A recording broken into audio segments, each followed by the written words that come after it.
Hello, Count Devula here with you, and welcome to another edition of It Came from the Vault. And today we have another great cinematic classic for you, or at least Percy tells me they are. And this one, has potential, because he told me it's called Let's Go Troop Camping.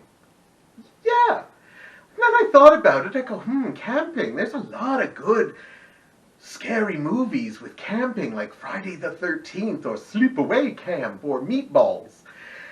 So we have a shot here. But, what? For those of you expecting terror, he just let me know that this film is brought to you by the Girl Scouts of America. And yes, it's one of those 1950s ones. So you might want to dim the lights just to see the footage, because it's in black and white. Oh well, it's still camping. There still could be accidents or fires. We can only hope for disaster. So let's get to it. Get yourself a snack and get ready, for It Came from the Vault.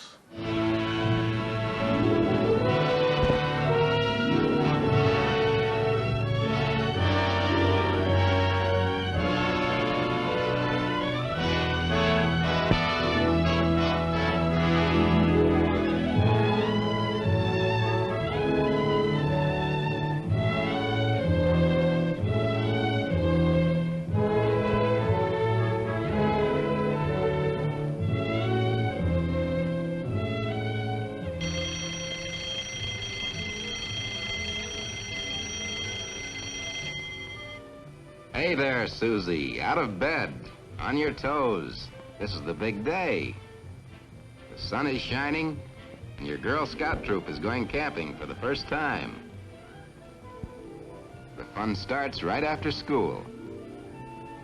But how does the troop leader feel about it? Mrs. Lawrence is up early, too. Looks like a nice day.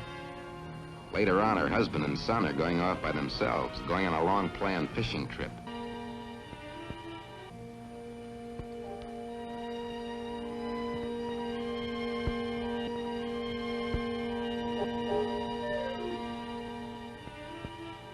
Let's see now, there's lots to be done. What's first? Breakfast dishes, straighten up the house. Oh yes, finish packing the bedroll. While she works, Mrs. Lawrence wonders. Troop camping. Will it go all right? Will they remember everything? Pancake syrup, first aid kit. She's not really worried. She and her troop have come far since that day, only a couple of months ago, when the girls first decided to go camping. Mrs. Lawrence remembers. A compass started the whole thing. Susie brought one to the meeting. Her big brother had lent it to her. She proudly showed it to the leaders while the patrols were getting together. She could tell them just how it worked.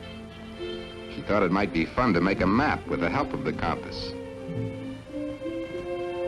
Susie wanted to show it off to her patrol, too. Show her friends how to read it. Pat didn't think much of it. Compass was only good in the woods. The patrol leader had to call for order. And Mrs. Lawrence, going to see what the fuss was all about, got there just as Betsy had a bright idea. Let's go camping. Camping? Mrs. Lawrence knew nothing about camping. The girls knew nothing about it either, but they weren't going to let that stop them. They should have asked me, because Count Devula knows a little bit about camping. After the first shock, Mrs. Lawrence managed to appear quite calm. The Court of Honor would discuss the idea.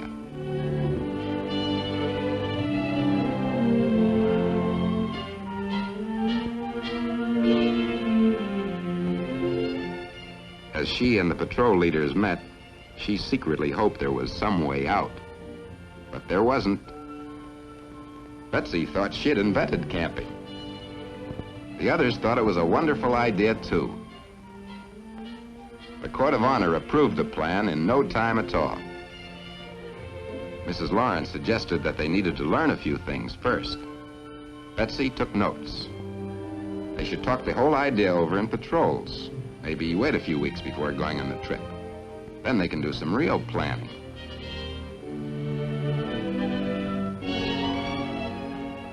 Planning. The troop minutes had a record of all the plans. What to eat, what to take, costs, things the girls wanted to learn. Miss Warner, the assistant leader, had come over for the evening to discuss troop camping.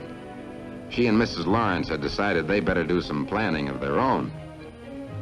One of the first steps was phoning the troop committee chairman. The committee could be a big help, getting a third adult to go on the trip, arranging transportation. That night, the leaders looked into safety-wise. It and the troop camp book seemed to have all the answers for a couple of beginners.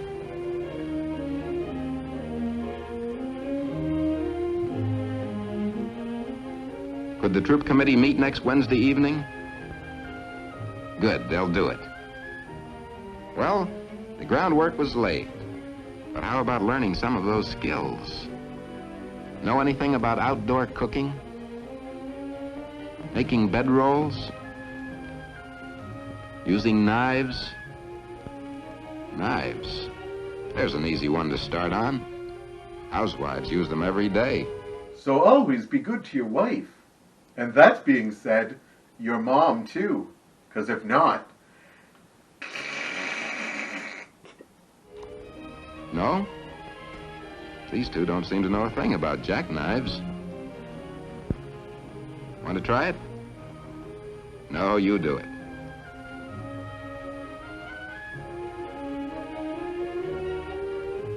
Oh, come now, it isn't that hard. The Girl Scout handbook might help some. Sure enough, there was everything they needed to know.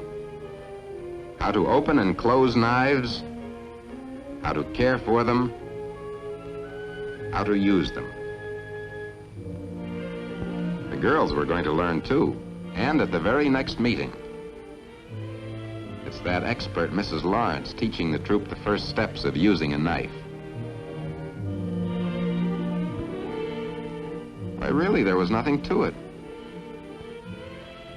It's easy to open with just a little practice.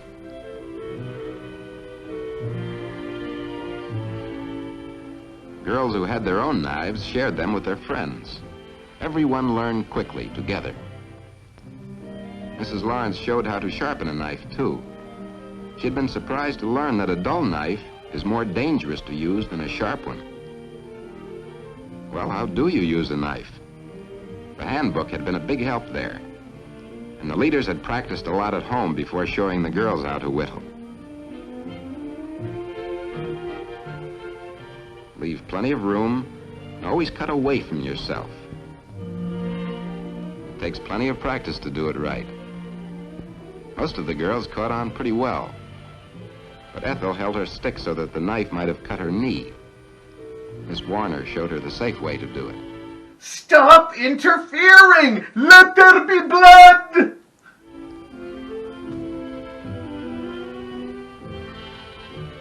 There weren't going to be any accidents in this troop. From using knives to making fires was a small and simple step.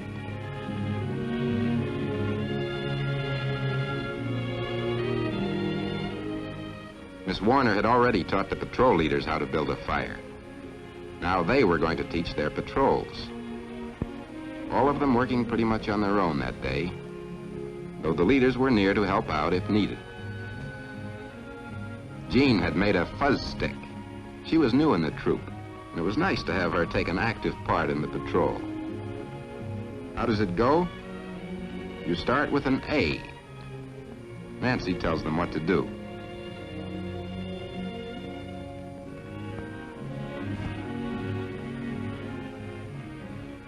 With everything going so smoothly, the leaders were beginning to relax and enjoy themselves.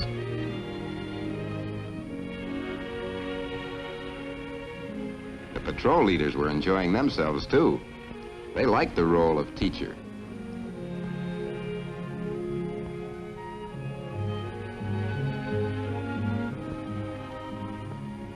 Skills were being learned, but there was more to it. Looking around, you could tell that the girls were growing up a little. While they learned to build a fire together, they couldn't help but learn more about getting along with each other.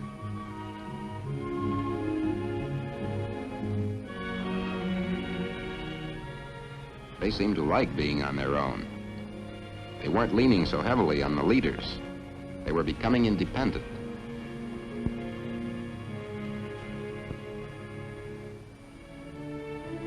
For instance, when Jane's patrol couldn't decide who should light the fire, that kind of thing can start trouble. But the leaders needn't have worried. The girls could solve their own problem, and solve it fairly, too.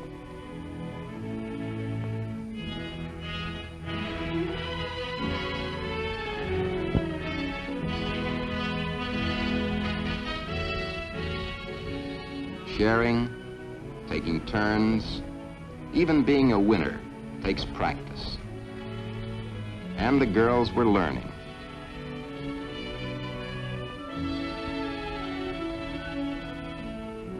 Fires are fun, especially for 11-year-olds. But fires have a purpose, too. But now the hard part, finding out which one is the witch, and then putting her in the fire and watching her burn. So a cookout was planned at the town park.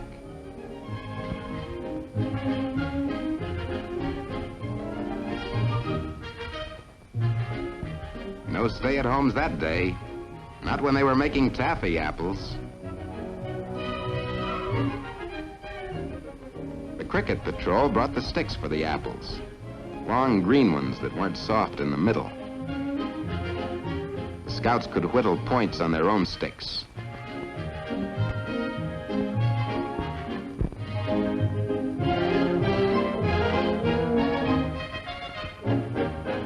Each girl had brought an apple and a nickel to pay for the syrup and the butter. They had voted to pay for the pot out of the troop treasury. They were going to need it on the camping trip later.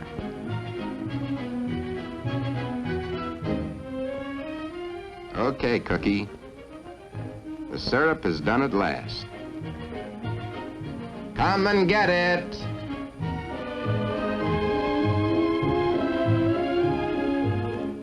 That did it. Taffy apples?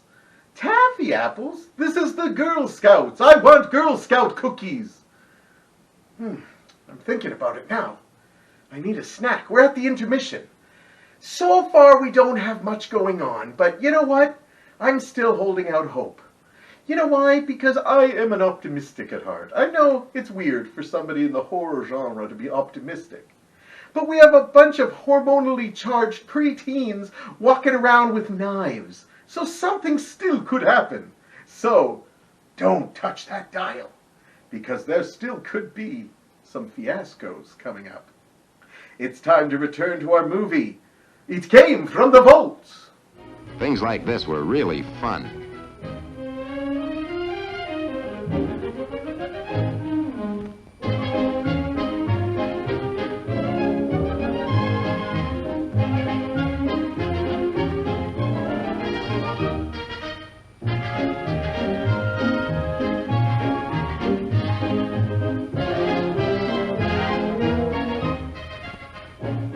As the big day grew closer, plans were made and changed and made again. The Court of Honor talked it all over, found answers to last-minute questions. How would they get their equipment to the campsite? The troop committee was providing a car to carry it. They had already checked on equipment available at the cabin. Where should they meet? At the school seemed easiest. Then they could ride part way and hike part way till they reached the cabin. Betsy kept track of it all. Then there was food to think of, and what to do at the camp. Each patrol turned in ideas. And as the days went by, those ideas were turned into reality. The Happy Six Patrol planned the program. One of the girls drew the caper chart. The Cricket Patrol took charge of equipment. Mrs. Stern, a troop committee member, helped one of them pack the first aid box. There, it just fits. The gay caballeros did the menus and the shopping. Lots of shopping. Those gay caballeros love their shopping. And the patrol leaders made sure that everything got done, that the plans all tied together. Blanket rolls, the last skill left to learn.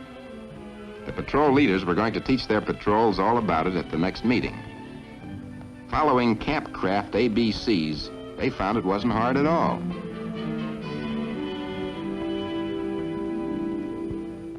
How did these women become leaders? Shouldn't they have read all these books before they got the job?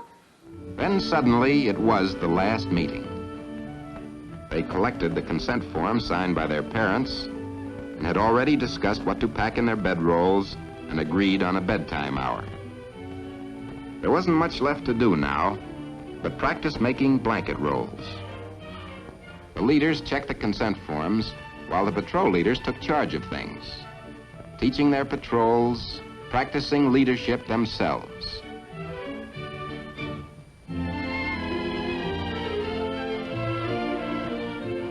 Mrs. Stern, the troop committee member, was there too. She was going along on the camping trip. They only invited Mrs. Stern because she knows how to hide the wine. Teamwork isn't always easy. There's usually someone who wants things her way.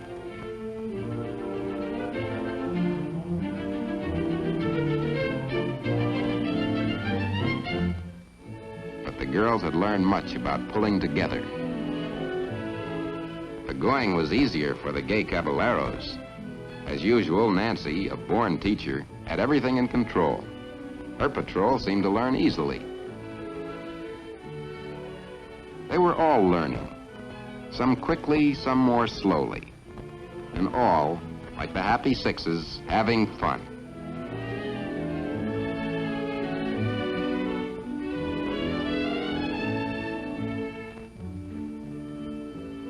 The Crickets had worked out their problem, and on the big day, each girl would have her personal equipment stowed snugly in her own blanket roll. But it was the gay caballeros who finished first, prepared now for camping, for living comfortably in the out of doors.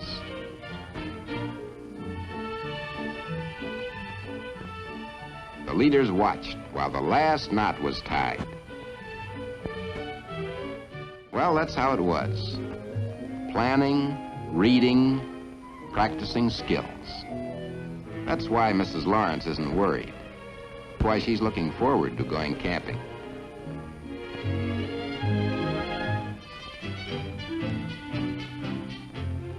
And when it's time to start, why, she's all set.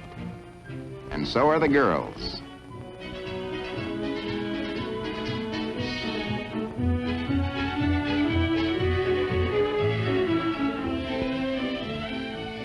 Most of the troop has already arrived at the school steps. Everyone's really excited, impatient to get started. When do we leave? Is everybody here? How could they be so slow?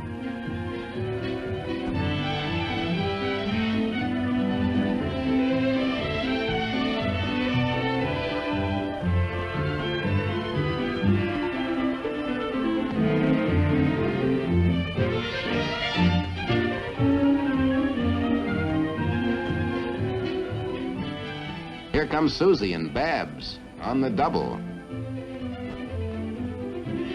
It's like I always say, it isn't a party until Susie and Babs show up. All ready now. Ready at last to go troop camping.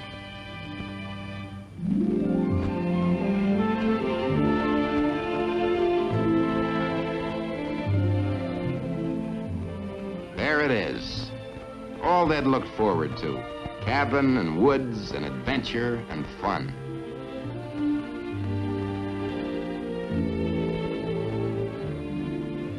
Mrs. Stern is there to welcome them, to give each girl her blanket roll. It's a big moment. A whole new world is opening up before them.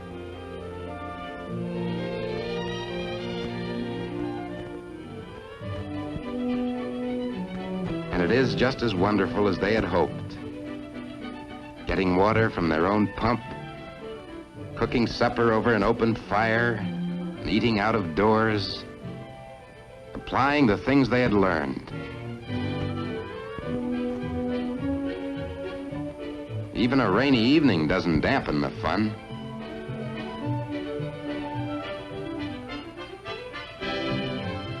Later, it's hard to settle down in a strange bed with strange night noises and so very much to think about.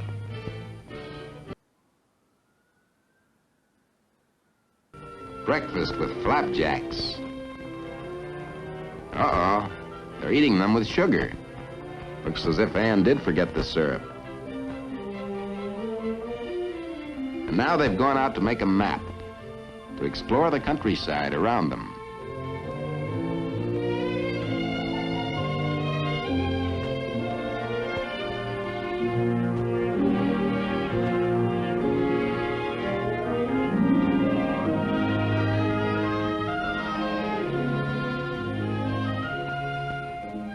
Naturally, Susie brought the compass along to help them record their locations.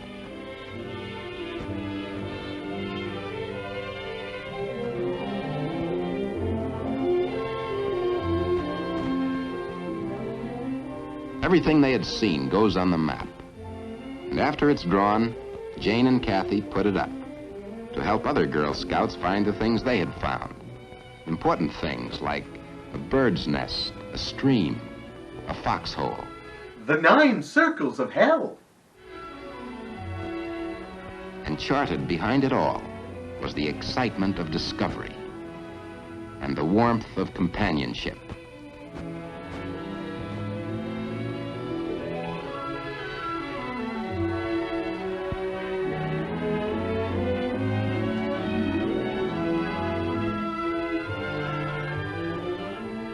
After supper capers are over now, and the girls have gathered around the campfire.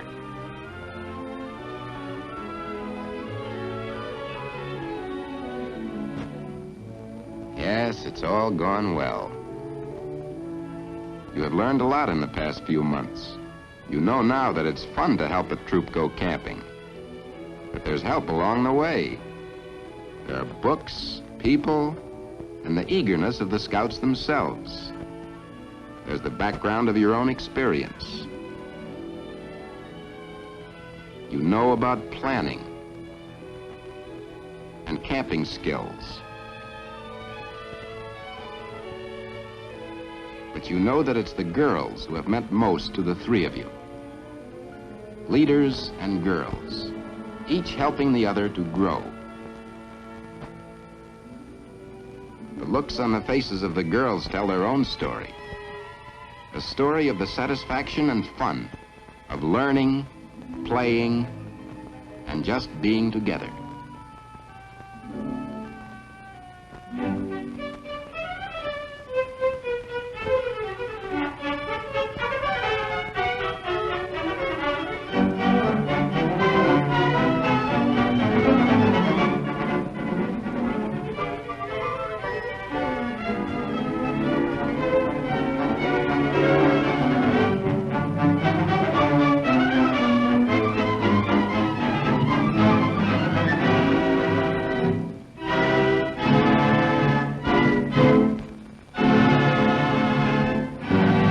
Kumbaya, my lord, kumbaya, kumbaya, my lord. All right, that's our movie. No body count, no accidental knife wounds. Oh well. What pisses me off most is not that there was no body count, but that they actually worked and did all this and they stayed in someone's house. Worst plot twist since The Village. Oh my God, I can't believe this. Anyhow, we got through it together. Just like every bad camping trip you have been on. But now I can't help but crave some Girl Scouts. Cookies! Cookie! Get your mind out of the gutter! Anyhow, I'm going to go on a cookie hunt. And you do what you do. But I'll see you next time when we're both here all of us watching. It came from the vault.